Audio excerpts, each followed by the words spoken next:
Thank you Jesus, thank you Jesus, hallelujah. धन्यवाद यीशु मसीह, hallelujah, hallelujah, hallelujah, hallelujah. Thank you lord, thank you Jesus, thank you Jesus. Worship you lord, hallelujah. Thank you lord, hallelujah. Thank you Jesus, thank you Jesus, hallelujah. आज की शाम की सभा में आप सबका स्वागत है। आइए हम प्रार्थना करेंगे। स्वर्गीय पिता, प्रभु यीशु के पवित्र नाम में आपके चरणों में आते हैं। आपका धन्यवाद, स्तुति, बड़ाई और प्रशंसा करते हैं। आपकी तारीफ और आपकी जय जयकार करते हैं। आज की शाम में आपने एक और मौका दिया प्रभु कि हम आपके वचन में से कुछ बातों को सीखें। और जब हम प्रार्थना के विषय में सीख रहे हैं प्रभु, तो आपका पवित्र आत्मा हमारी सहायता करें। और प्रभु जी, आज आपके लोग आशीषित होने पाए। आदर, सम्मान और महिमा आपको देते हैं, यीशु के नाम से मांगते हैं, आमीन। आइए प्रभु की महिमा के लिए गीत गाएंगे। Thank you. चले हो तुम खुदा के रास्ता सकरा है, चले हो तुम खुदा के साथ रास्ता सकरा है, खुदा का नाम रहना रास्ता सकरा है। चले हो तुम खुदा के साथ रास्ता सकरा है, खुदा का नाम रहना रास्ता सकरा है। चलो चले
परमेश्वर का धन्यवाद। आज की शाम एक बार फिर प्रभु ने हमें मौका दिया कि हम उसके वचन में से कुछ बातों को सीखेंगे।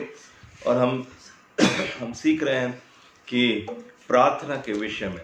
और हमने सुबह के समय देखा था कि दानियल ने जो प्रार्थना की और परमेश्वर के वचन को उसने समझा, और जब परमेश्वर के वचन को उसने समझा, उन भविष्यवाणियों को उसने समझा, और तब उसने परमेश्वर से प्रार्थना की और अपने पूर्वजों के लिए, अपने लिए और अपने लोगों के लिए पापों की क्षमा की उसने प्रार्थना की, और परमेश्वर ने उसकी प्रार्थना को सुनी। और हम देख रहे हैं कि जब दानियल को ये बात समझ में आई, उस दर्शन को उसने समझा, जो कुछ होने जा रहा है उस बात को जिसको परमेश्वर समझाना चाहते थे, जब उसने समझा तो उसने प्रार्थना की। और ठीक इसी रीति से जब हम कोई बात समझ लेते हैं तभी हम उसके विषय में प्रार्थना करने के लिए अच्छी रीति से तैयार हो सकते हैं। जैसे सुबह मैंने आपसे कहा था कि हमारे जो 5 सेंस ऑर्गन्स है, जो हमारे इंद्रियां हैं, अगर उनमें हमको बात समझ में आ जाती है तो हम उसके अनुसार प्रार्थना करने लग जाते हैं। जो हमारे शरीर में 5 इंद्रियां हैं, पहली देखना है, सुनना है, छूना है, चखना है या सूंघना है, और ये 5 सेंस ऑर्गन्स हैं जिसके द्वारा हम सब बातों को महसूस करते हैं, पता करते हैं।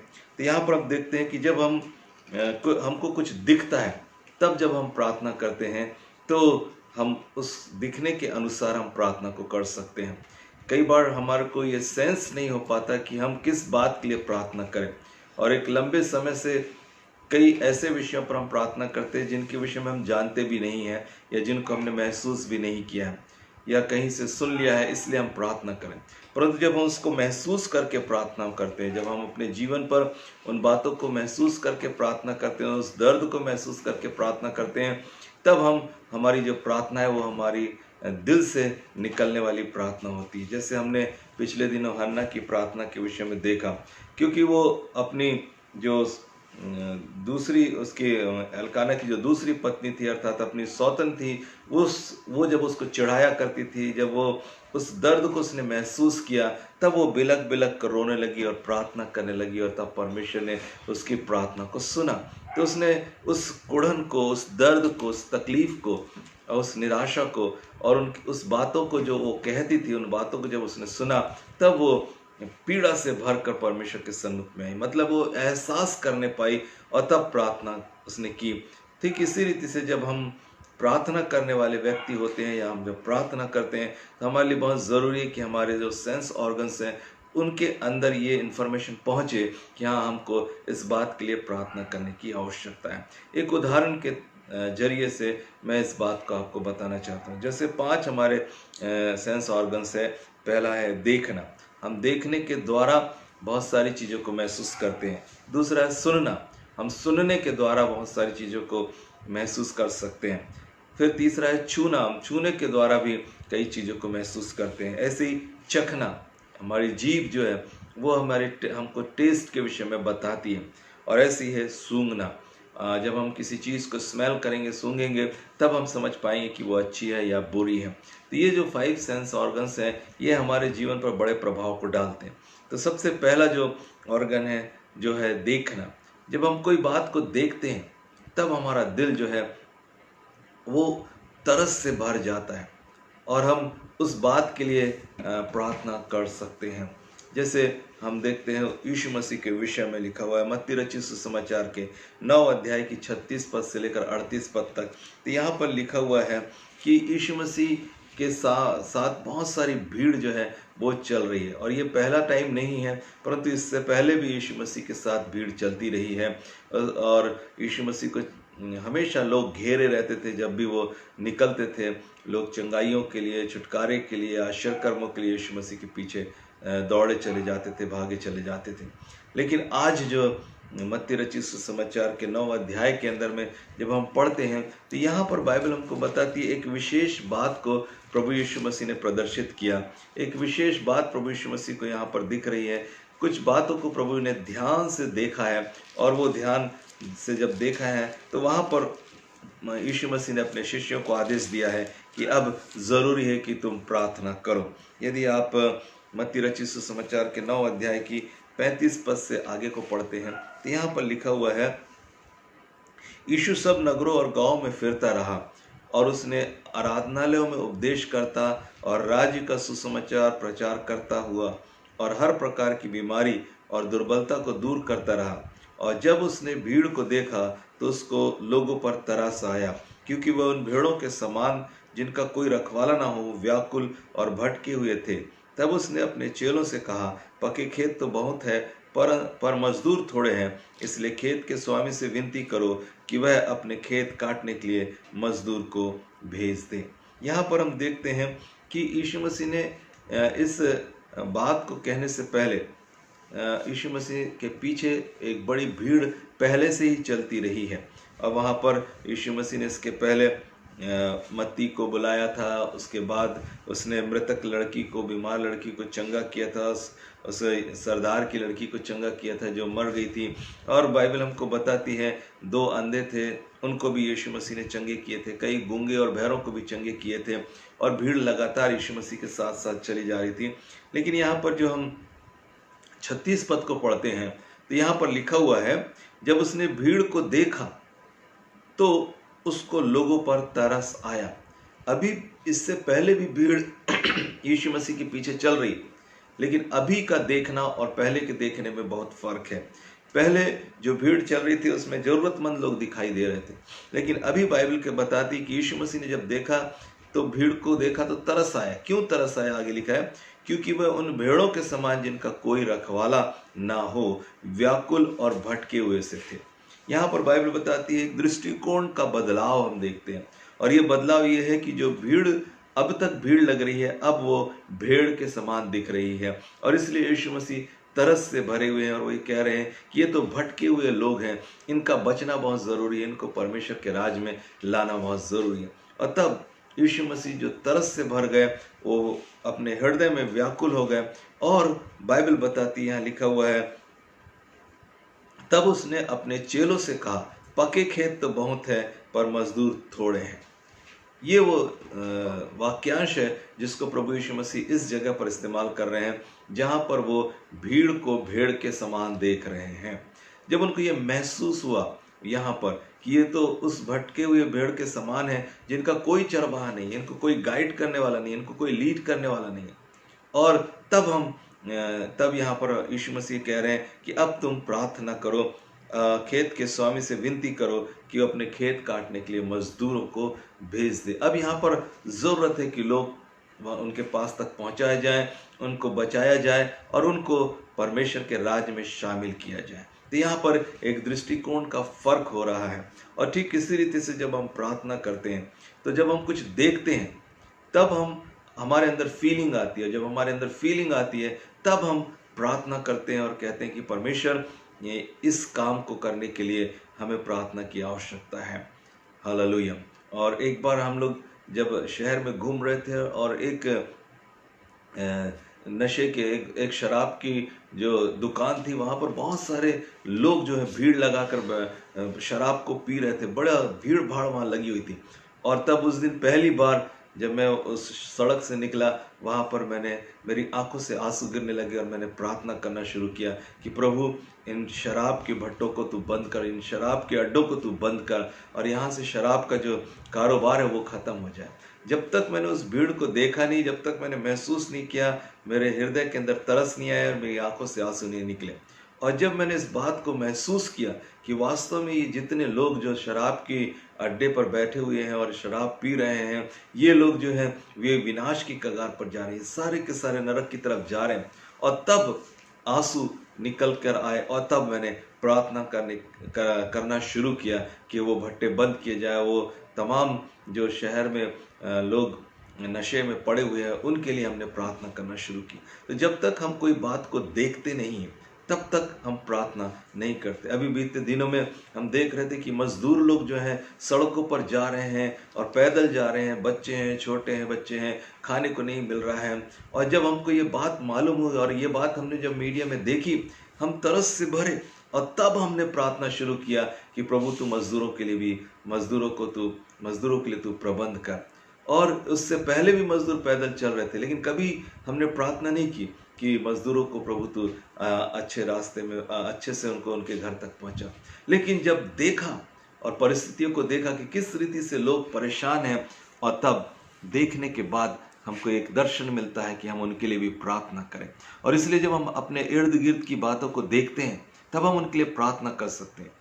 वो बातें जो हमको पसंद नहीं हैं, और जब हम उनको ध्यान से देखते हैं और हम देखते हैं कि वो अंधकार की तरफ से आ रही हैं, दुष्ट की तरफ से आ रही हैं, पाप की तरफ से आ रही हैं, शैतान की तरफ से आ रही है, तो हम इंटरसेशन करने लग जाते हैं। हम परमेश्वर के सन्मुख में पहुंचकर मध्यस्थी करने लग जाते हैं और कहने लगते हैं कि प्रभु तो इस पाप को और इस बात को जो है यहाँ से तू हटा प्रभु। और जब आप सेंसेबल होकर प्रार्थना करते हैं, परमेश्वर के सन्मुख में उस भावना में भरकर, उस तरस को भरकर जब आप प्रार्थना करते हैं, आपके अंदर में से वो तरस से निकलने वाली प्रार्थना जो है वो आपके अंदर से निकलती है, और उसी प्रार्थना को परमेश्वर सुनकर हमें जवाब देते हैं। कई बार हम देखते हैं कि कई चीज़ों का हम अनदेखा कर लेते हैं, कई चीज़ों के प्रति हम गंभीर नहीं होते।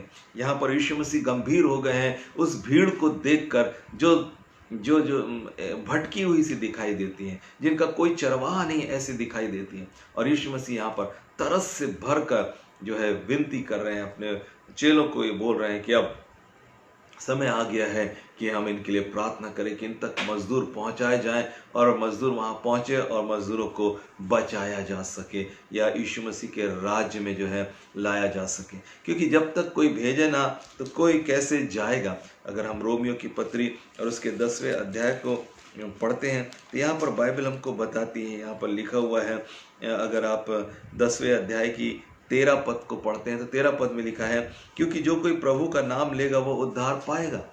जो कोई यीशु मसीह का नाम लेगा वो उद्धार पाएगा। फिर जिस पर उन्होंने विश्वास नहीं किया वे उसका नाम कैसे लें? जब तक लोग यीशु के नाम को जानेंगे नहीं तब तक लोग उसका नाम लेंगे कैसे? फिर आगे लिखा है, और जिसके विषय सुना नहीं उस पर कैसे विश्वास करेंगे? अगर उन्होंने यीशु मसीह के विषय में सुना नहीं तो वे यीशु मसीह पर कैसे विश्वास करेंगे? और आगे लिखा हुआ है, और प्रचारक बिना कैसे सुने? यदि कोई प्रचार करने ना जाए तो कैसे सुने? और यदि भेजे ना जाए तो कैसे प्रचार करें? यदि कोई भेजा ना जाए तो उसको वो कैसे प्रचार करेगा? जैसा लिखा है कि उनके पांव क्या ही सुहावने हैं जो अच्छी बातों का सुसमाचार सुनाते हैं, परंतु सब ने उस सुसमाचार पर कान न लगाया। और यशायाह कहता है, प्रभु किसने हमारे समाचार पर विश्वास किया? अर्थात विश्वास सुनने से और सुनना मसीह के वचन से होता है। तो वहां पर सुनाने वाले चाहिए हैं। और ये भीड़ जो प्रभु यीशु के पीछे चल रही है, ये भीड़ को हम देख रहे हैं कि ऐसी, प्रभु यीशु कह रहे हैं, ऐसी भीड़ है जिसका कोई चरवाहा ही है नहीं, कोई है ही नहीं इनको लीड करने वाला। और इसलिए यीशु मसीह ने अपने चेलों से कहा कि अब तुम प्रार्थना करो ताकि परमेश्वर मजदूरों को भेज दे। सो हमें सेंस करना होगा कि कौन से ऐसे इलाके हैं जहाँ पर सुसमाचार का कार्य नहीं हुआ।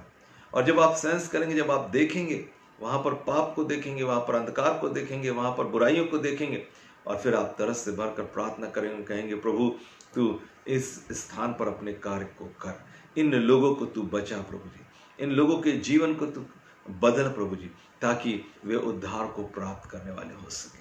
तो जब हम कुछ बातों को देखते हैं तब हम प्रार्थना करते हैं, और परमेश्वर पर्पसली कुछ बातों को हमें दिखाना चाहते हैं। जब हम प्रार्थना करने वाले व्यक्ति होते हैं तो परमेश्वर हमको दिखाता है। अगर आप एक प्रार्थना करने वाले व्यक्ति हैं तो परमेश्वर आपको दिखाएगा कि आपको किन बातों के लिए प्रार्थना करने की आवश्यकता है। जैसे हमने दानियल के विषय में पढ़ा था, अभी देखा कि उसको दिखाया परमेश्वर ने, उसको समझाया परमेश्वर ने कि किन बातों के लिए प्रार्थना करने की आवश्यकता है, और उसने इज़राइल के लिए जो है वो प्रार्थना करना शुरू किया। उन पापों को उसने दिखाया, तब उसने पापों की क्षमा के लिए प्रार्थना करना शुरू किया। और ठीक इसी रीति से हमारे जीवनों के अंदर में बहुत सारी ऐसी बातें हैं जिनको हम देख नहीं पाते, और इसलिए जब हम देख नहीं पाते हम प्रार्थना उसके विषय में कर भी नहीं पाते। और इसलिए हमारे लिए बहुत ज़रूरी बात है कि हम अपनी आंखों को खुला रखें। यहेजकेल की पुस्तक के अंदर में जब हम देखते हैं, परमेश्वर ने यहेजकेल को दर्शन दिया, और लिखा हुआ है यहेजकेल की पुस्तक के 37वें अध्याय में जब आप पढ़ते हैं तो यहाँ पर यहेजकेल को परमेश्वर ने दर्शन की तराई पर ले गया, और लिखा है, यहोवा की शक्ति मुझ पर हुई। 37वां अध्याय पहली पद से मैं पढ़ रहा हूँ। यहाँ पर लिखा है, यहोवा की शक्ति मुझ पर हुई और वह मुझ पे अपना आत्मा समाकर बाहर ले गया, और मुझे तराई के बीच में खड़ा करके दिखाया। वह तराई हड्डियों से भरी हुई थी। तब उसने मुझे उनके चारों ओर घुमाया, और तराई की तह पर बहुत सी हड्डियां थी और वे बहुत सूखी थी। तब उसने मुझसे पूछा, हे मनुष्य की संतान, क्या ये हड्डियां जी सकती हैं? और परमेश्वर यहाँ यहेजकेल को एक दर्शन दे रहे हैं, और दर्शन देकर बोल रहे हैं कि क्या इन हड्डियों के अंदर जान आ सकती है? क्या ये हड्डियां जी उठेंगी? और परमेश्वर जब यहेजकेल को ये दर्शन दे रहे हैं, उनसे प्रश्न कर रहे हैं, तो कह रहे हैं, यहेजकेल ने कहा मैंने कहा, हे परमेश्वर यहोवा, तू ही जानता है, मुझे मालूम नहीं है कि इनके अंदर में जान आ सकती है या नहीं आ सकती है। यहाँ पर यहेजकेल ने इस बात को जवाब दिया। जिन हड्डियों को, सूखी हड्डी की तराई में जब यहेजकेल को ले जाया गया, वहां पर परमेश्वर पूछ रहा, क्या यह जी सकती हैं?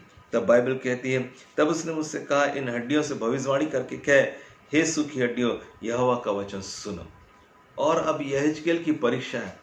अब यहेजकेल को परमेश्वर बोल रहे हैं कि तू बोल, और तू जो बोलेगा तो मैं इन हड्डियों के अंदर में जो है जान को डालूंगा, यहाँ पर मैं एक सेना को तैयार करूंगा। और यह इज़राइल के लिए एक भविष्यवाणी थी, जिसको कि परमेश्वर जो है यहेजकेल नबी के द्वारा प्रकट कर रहे हैं। और आज के संबंध, आज के समय में भी हम जब देखते हैं तो लोग ऐसी ही अवस्था में पाए जाते, सूखी हड्डियों के समान। उनके अंदर प्राण तो है लेकिन प्राण नहीं है, ऐसे हो गए हैं। उनके अंदर परमेश्वर के प्रति जो प्रेम है या परमेश्वर के प्रति जो भावनाएं होनी चाहिए थी, वो भावनाएं खत्म हो गई हैं। और इसलिए हम देखते हैं यहाँ पर यहेजकेल को परमेश्वर दर्शन दिखा रहे हैं और कह रहे हैं कि इन सूखी हड्डियों से भविष्यवाणी कर, क्योंकि इन सूखी हड्डियों में प्राण आ सकते हैं। यहेजकेल को भरोसा नहीं है। वो कहता, प्रभु मैं नहीं जानता कि ये हो सकता है, लेकिन प्रभु ने कहा तू भविष्यवाणी कर, ऐसा होगा। तब आगे लिखा हुआ है, मैंने कहा, हे परमेश्वर यहोवा, तू ही जानता है। तब उसने मुझसे कहा, इन हड्डियों से भविष्यवाणी करके कह, हे सूखी हड्डियों, यहोवा का वचन सुनो।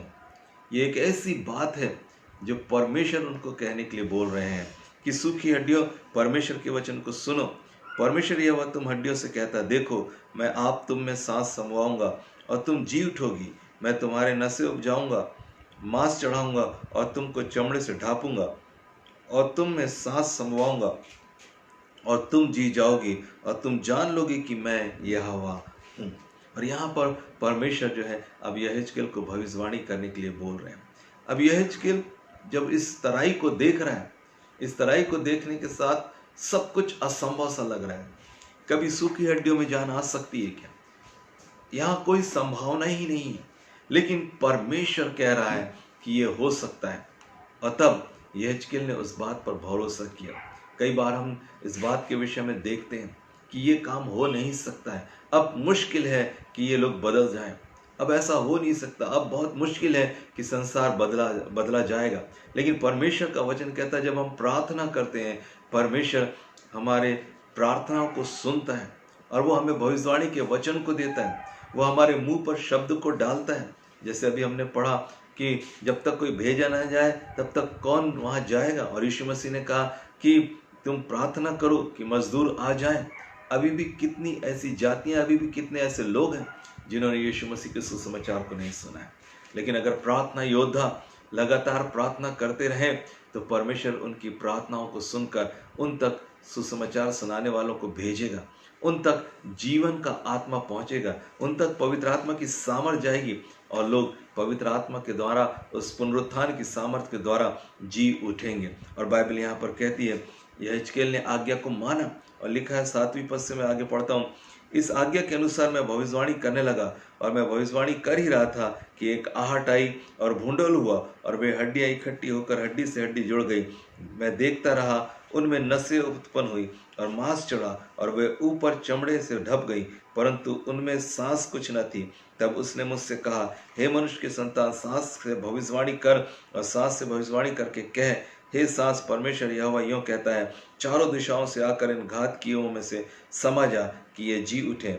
इसकी इस आज्ञा के अनुसार मैंने भविष्यवाणी की, तब सांस उनमें आ गई और वे जी कर अपने अपने पांव के बल खड़े हो गए और एक बहुत ही बड़ी सेना जो है ये बन गई। सो परमेश्वर इन दिनों में असंभव को संभव करना चाहता है, और वो भी आपके और मेरी प्रार्थनाओं को सुनकर। और इसलिए वो दिखाना चाहता है कि इस समय हमको किन बातों के लिए प्रार्थना करने की आवश्यकता है।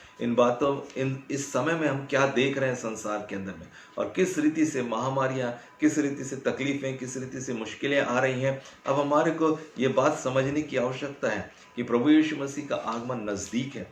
और वो ये सब घटनाएं हमें क्या बता रही हैं? हमें ये बता रही है कि हम प्रार्थना करें, और हम प्रार्थना करें क्योंकि प्रार्थना के द्वारा परमेश्वर सब कुछ पूरा कर सकता है। जब परमेश्वर के लोग देखने लग जाते हैं और परमेश्वर से प्रार्थना करने लग जाते हैं, परमेश्वर जो है वो कार्य करने लग जाता है। और इस बात को हम अच्छी रीति से समझें कि जो कुछ हम देख रहे हैं उसके अनुसार अगर हम प्रार्थना करने लग जाते हैं, तरस से भरकर प्रार्थना करने लग जाते हैं, परमेश्वर की आत्मा में होकर प्रार्थना करने लग जाते हैं, परमेश्वर हमारी प्रार्थनाओं को सुनकर हमें हिवाव देता है और हमारे जीवन में परमेश्वर अद्भुत रीति से काम करता है। सो यहाँ पर हम इस बात को समझे। प्रेरितों के काम 4 अध्याय 29 पद में जब बाइबल पढ़ते हैं तो वहाँ चेलों ने भी प्रार्थना की। यहाँ लिखा 29 पद में, अब हे प्रभु उनकी धमकियों को देख और अपने दासों को यह वरदान दे कि तेरा वचन बड़े हिवाव से सुने। वहाँ पर तकलीफें थी, वहाँ पर मुश्किलें थी, चेले प्रचार नहीं कर पा रहे थे, सतावट का समय था, लेकिन परमेश्वर से कलीसिया में परमेश्वर से प्रार्थना की, कलीसिया ने प्रार्थना की, चेलों ने प्रार्थना की और कहा प्रभु इनकी धमकियों को देख। जिन परिस्थितियों से होकर गुजर रहे थे वो उन परिस्थितियों के वशीभूत तरस से भर गए और उनके हृदय में ये भावना आ गई कि नहीं, अब हमें इस बात की प्रार्थना करने होगी कि परमेश्वर हमको ताकत दे, परमेश्वर हमको हिवाव दे कि हम लोगों तक पहुंच सकें। मेरे प्रियो, इन दिनों में जो कुछ भी हम देख रहे हैं उसके लिए हमारी आंखें जो खुली हुई हैं, हमको उन बातों को देखकर परमेश्वर से प्रार्थना करने की आवश्यकता है। और जब हम प्रार्थना करेंगे तब परमेश्वर हमारी प्रार्थनाओं को सुनकर हमारे द्वारा लोगों को बचाएंगे। और इन दिनों में प्रार्थना करने की आवश्यकता है कि इतने लाखों लोग, करोड़ों लोग जो हैं वो विनाश के कगार पर दौड़े चले जा रहे हैं, बिना यीशु के मौत के घाट उतरते जा रहे हैं। उन तक सुसमाचार कैसे पहुंचेगा? और जब हम लगातार प्रार्थना करेंगे, परमेश्वर देश की परिस्थिति को बदल देगा। हालेलुया। और वो सचमुच में प्रार्थनाओं को सुनने वाला परमेश्वर है। और इसलिए एक विश्वासी को समझना है, जो कुछ आपके इर्द गिर्द परिस्थितियां दिख रही हैं उनके लिए सेंसिटिव होना पड़ेगा, संवेदनशील होना पड़ेगा और उनके लिए हमको प्रार्थना करने की आवश्यकता है, क्योंकि हमारे पास एक ऐसा परमेश्वर है जो प्रार्थनाओं को सुनने वाला परमेश्वर है। हालेलुया। और इसलिए मैं आपको प्रोत्साहित करना चाहता हूँ कि जो कुछ आपके इर्द गिर्द दिख रहा है और जो गलत हो रहा है, आप उसके लिए प्रार्थना करें। परमेश्वर आपकी प्रार्थनाओं को सुनकर उन परिस्थितियों को बदल कर परमेश्वर आपको विजय प्रदान करेगा। हालेलुया। ऐसी बहुत सारी टेस्टिमनीज हैं, गवाहियाँ हैं जो आपके जीवन में भी होगी, मेरे जीवन में भी है।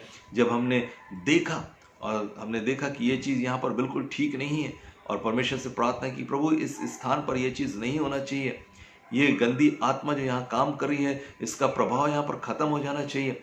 और जब हमने उस बात के लिए प्रार्थना करना शुरू करी, उस बात का प्रभाव ख़त्म हो गया। और जब हम सेवकाई करते थे, कई जगह पर हमने देखा कि लोग जादू टोना, तंत्र मंत्र और भूत सिद्धि से फंसे हुए थे, जहाँ पर लोग तांत्रिकों और झूठे लोगों के बीच में फंसे हुए थे। और जब हमने वहाँ पे प्रार्थना करना शुरू की, उस बात को जब हमने महसूस किया, तो वहाँ पर तंत्र मंत्र करने वालों का सारी दुकानें जो बंद हो गई, उनका प्रभाव खत्म हो गया और वहाँ से लोग जो हैं छुटकारे को प्राप्त करने लगे और छूटकर, उनके पास से छूटकर, उन तंत्र मंत्र ओझा करने, भूत सिद्धि करने वालों के पास से छूटकर वो कलीसिया में आने लगे। सो एक बड़ी सामर्थ है कलीसिया की प्रार्थना के लिए। लेकिन जब प्रार्थना की जाती है सेंस करके, अनुभव करके, पीड़ा को अनुभव करके जब हम प्रार्थना करते हैं, तब परमेश्वर जो है वो हमारी प्रार्थनाओं के जवाब को देता है। और जब तक हम सेंस नहीं करते, हम प्रार्थना ही नहीं करते। जब तक हम महसूस नहीं करते, हम प्रार्थना ही नहीं करते कि इसके लिए हमको प्रार्थना, इस चीज़ के लिए हमको प्रार्थना करना चाहिए या नहीं करना चाहिए। कई चीज़ें हमारे जीवन में नॉर्मल होती हैं और उन बातों को हम नॉर्मल ले लेते हैं, गंभीरता से नहीं लेते, और इसलिए हम उन बातों के लिए प्रार्थना भी नहीं कर पाते। कभी कभी कुछ बातें परमेश्वर हमें दिखाते हैं और हम उन बातों को देखकर भूल जाते हैं, परंतु उन बातों के लिए हम परमेश्वर से प्रार्थना नहीं करते क्योंकि हमने उसको गंभीरता से नहीं लिया है। कई बार परमेश्वर हमको ऐसी परिस्थितियों में लेकर जाते हैं, उन परिस्थितियों को देखने के बाद भी हम उन परिस्थितियों को भूल जाते हैं। और इन दिनों में जैसी परिस्थितियां चल रही हैं, हम इनको भूलें ना, क्योंकि अंत का समय नज़दीक है, यीशु मसीह का आना नज़दीक है। और ऐसे समय में हमें तीव्रता के साथ प्रार्थना करने की आवश्यकता है कि नाश होने वाले लोग बचा लिए जाएं। और जब तक हम इस बात को नहीं देखेंगे, जब तक हम इस बात को समझेंगे नहीं, हम आंसुओं के साथ प्रार्थना नहीं कर सकते, हम बोझ के साथ प्रार्थना नहीं कर सकते, हम तकलीफ के साथ प्रार्थना नहीं कर सकते। एक छोटा उदाहरण देकर हम प्रार्थना करने जाएंगे। जब हमारे आसपास अगर परिवार, हमारे घर के आसपास अगर किसी को तकलीफ होती है तो हम उसके लिए उसकी तकलीफ में शामिल होते हैं और शामिल होकर एक छोटी प्रार्थना करके शायद हम वापस आते हैं। लेकिन जब हम अपने घर में उस तकलीफ को महसूस करते हैं तब हमारी आंखों से आंसू बहने लगते हैं, हम पीड़ा के साथ प्रार्थना करने लग जाते हैं। और ये वो हमारी आंखों से आंसू क्यों निकल रहा है? क्योंकि हमने इस बात को महसूस किया कि ये हमारा अपना है और इसलिए हम आंसू बहाने लग जाते हैं और हम गिड़गिड़ाने लगते हैं और हमारी प्रार्थना जो है वो आत्मा से होने लगती है और तीव्रता के साथ होने लगती है, पीड़ा के साथ होने लग जाती है। लेकिन जब हम दूसरों को देखते हैं तब हमारा जो विचार है, हमारी जो सोच है वो फर्क होती है और हम एक नॉर्मल प्रार्थना करते हैं। और ये बहुत ही गंभीर बात है, पीड़ा को महसूस करके प्रार्थना करना।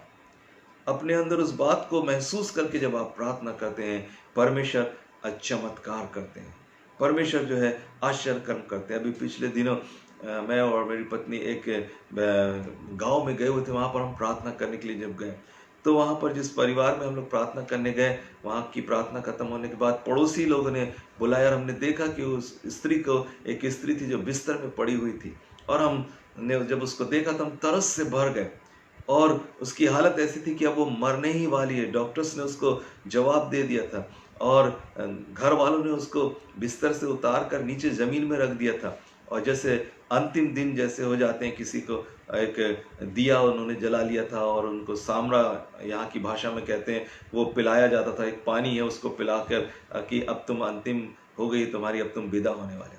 लेकिन हम लोग गए और हमने देखा कि वो पीड़ा में पड़ी हुई है, वो तड़फ रही है, वो चिल्ला रही है, और हमने मिलकर तरस से भर कर प्रार्थना की और ऐसी दिल से प्रार्थना की कि प्रभु तू इसको खड़ा कर, इसकी तकलीफ को तो दूर कर प्रभु। और हम परमेश्वर का धन्यवाद देते हैं, दूसरे दिन हमें खबर मिली कि वो जीवित है और वो अभी तक जीवित है। हालेलुया।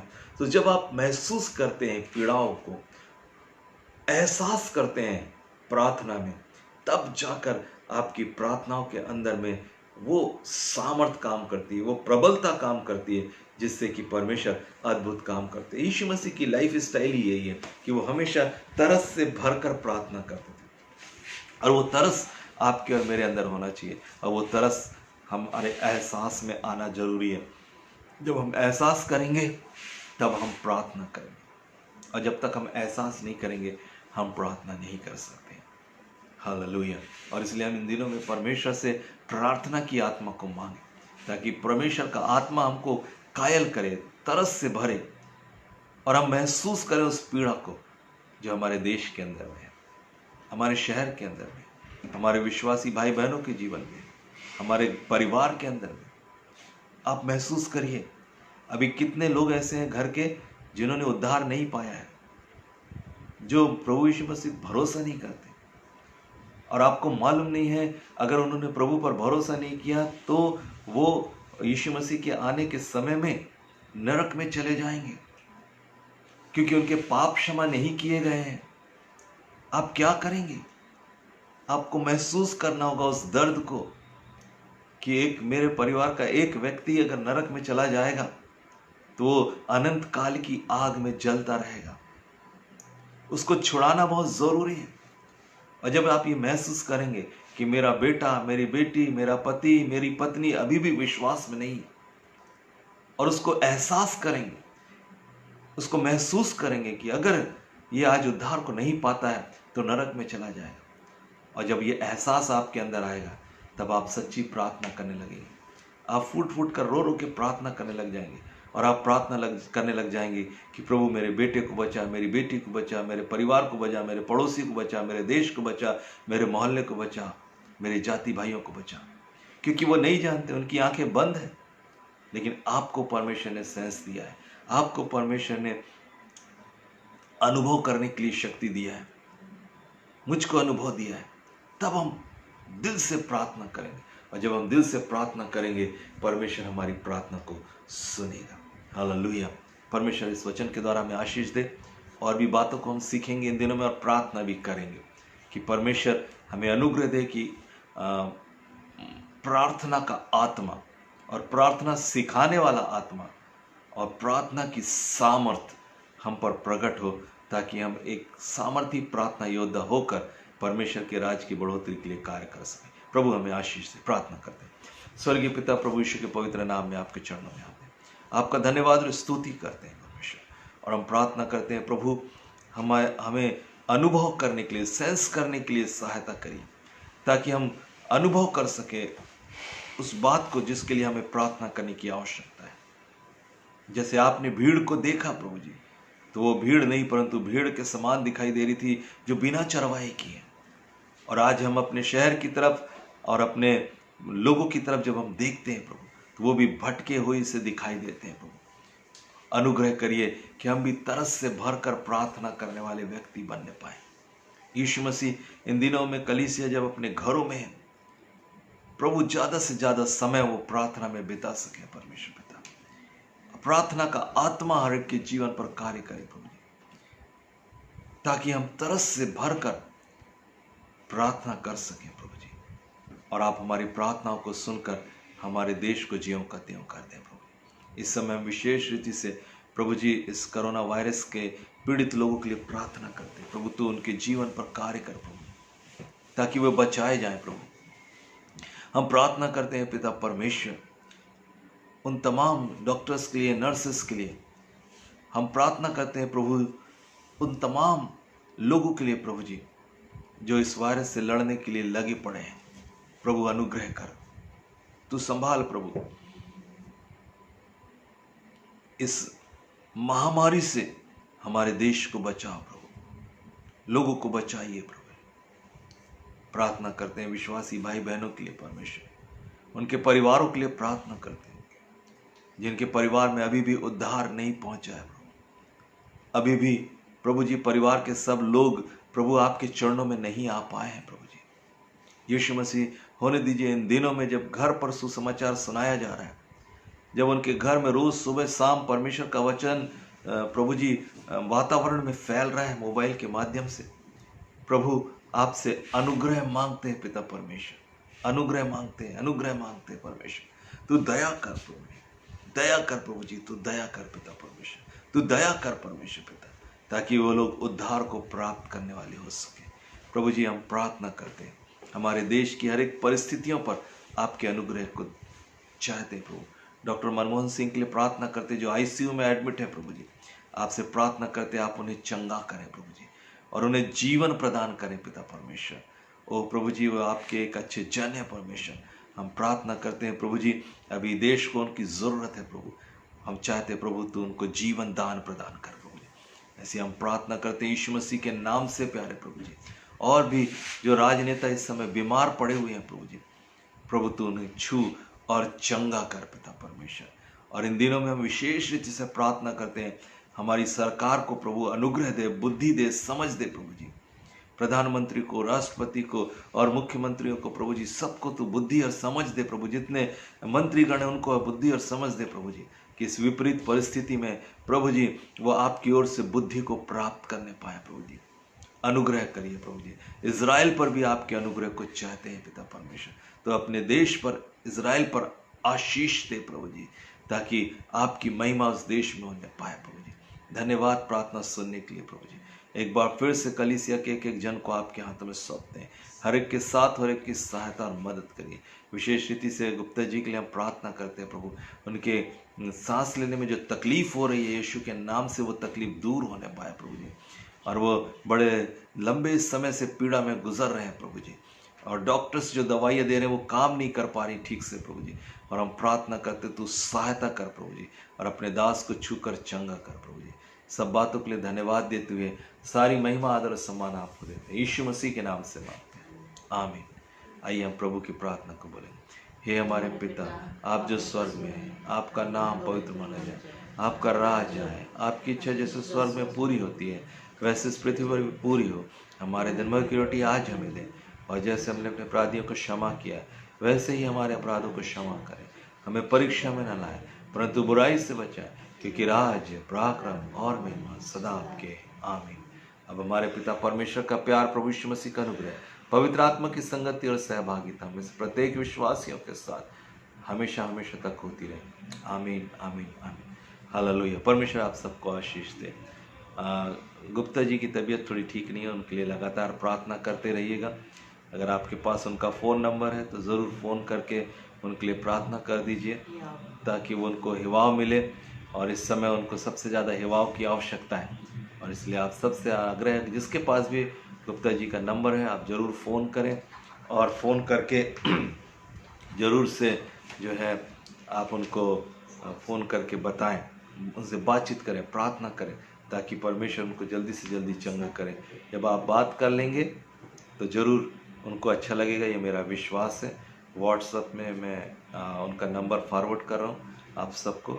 बारी बारी से आप उनका नंबर मिला लीजिए, उनके लिए प्रार्थना करिए, उनको ये बताइए कि कलीसिया आपके लिए प्रार्थना कर रही है और हम सब मिलकर प्रार्थना कर रहे हैं, और आपको चिंता करने की ज़रूरत नहीं है। परमेश्वर आप सबको आशीष दे।